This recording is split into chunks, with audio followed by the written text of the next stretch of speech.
اب ہم آتے ہیں سیدنا صالح علیہ السلام کے قصے کی طرف۔ دن گزرتے گئے اور لوگ ایک بار پھر ابلیس لعین کے وسوسے میں آ کر کفر کی طرف پلٹ آئے، کیونکہ ابلیس کسی بھی شخص کو وسوسے میں ڈالے بغیر نہیں چھوڑتا۔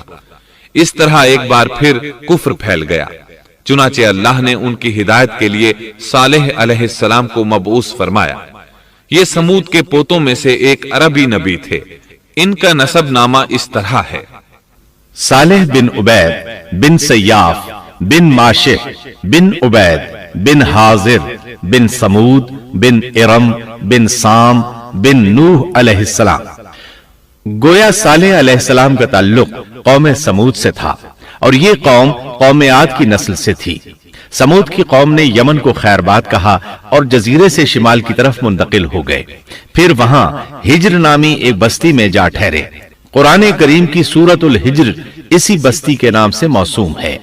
قوم عاد کا تذکرہ سورۃ الحجر کے علاوہ سورۃ الاحقاف اور سورہ ہود میں بھی ہے۔ اللہ تعالیٰ سورۃ الحجر آیت 80 میں فرماتے ہیں، اور ہجر والوں نے بھی رسولوں کو جھٹلایا۔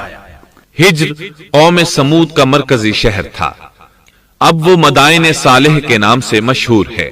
یہ شہر مدینہ منورہ کے شمال مغرب میں 380 کلومیٹر کے فاصلے پر واقع ہے۔ یہ لوگ بھی پہاڑوں کو تراش کر گھر بناتے تھے۔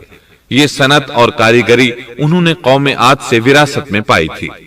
اللہ تعالیٰ سورۃ الفجر آیت 9 میں فرماتے ہیں، اور قوم سمود کے ساتھ کیا کیا جنہوں نے وادی میں بڑے بڑے پتھر تراشے تھے۔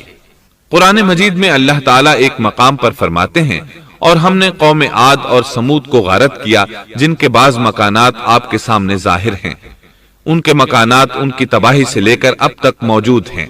شام کے راستے میں خیبر، تیماء سے تبوک تک قوم سمود کے آثار پائے جاتے ہیں۔ یہ لوگ کس طرح پتھر تراش کر گھر بناتے تھے، اللہ تعالیٰ نے سورۃ الاعراف آیت 74 میں اس کا ذکر کیا ہے۔ اس وقت کو یاد کرو جب اللہ تعالیٰ نے تمہیں قوم عاد کے بعد جانشین بنایا اور تمہیں زمین پر رہنے کا ٹھکانہ دیا کہ نرم زمین پر محل بناتے ہو اور پہاڑوں کو تراش کر ان میں گھر بناتے ہو۔ سو اللہ کی نعمتوں کو یاد کرو اور زمین میں فساد مت پھیلاؤ۔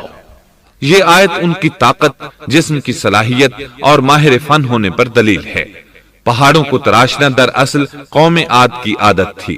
یہ بھی چونکہ انہی سے تھے، اس لیے وراثت میں یہ کام انہیں بھی آ گیا تھا۔ جس طرح اللہ نے عاد کو اپنی نعمتوں سے نوازا تھا، اسی طرح سمود کو ان سے بڑھ کر نعمتیں دی تھیں۔ اللہ تعالیٰ صالح علیہ السلام